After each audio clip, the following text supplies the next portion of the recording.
Hey, I'm Lauren Beck. I'm super excited to dive a little deeper and show you some techniques that I use with my Crayola adult coloring products. One of the simplest ways you can add a softened effect to your artwork and make it really special is to use two different markers to blend and make it look really 3D.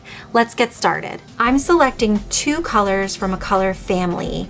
My base will be this lighter color and my shadow will be with the darker color. When I go to shade with these, I'm going to start with my lightest color because these markers are transparent. That means that you'll be able to see through them.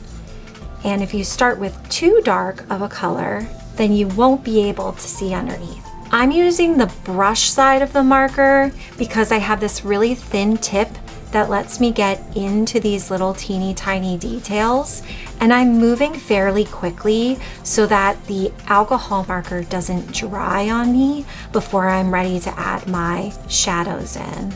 And if you're finding that your markers are a little streaky, you might just need to go over it one more time and let it blend.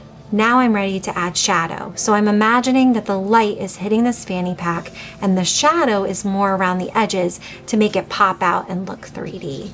So here I go, adding my shadows in. Anywhere the light can't reach, or I'm seeing like a rounded area here, that's where you're going to place the shadows. And you don't need a whole lot.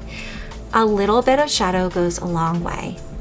Next, I'm gonna go back over with my original base color, and this is gonna really allow for a softening of the blends. So you can really see it blending together right on the marker paper. This marker paper is so good, it's gonna give you really great results. And that's it, a simple way to use two markers in the same color family to blend together and make those smooth transitions for like a 3D effect to make it look more realistic. It's really fun to do and simple to make and great for your artist toolbox. Happy creating!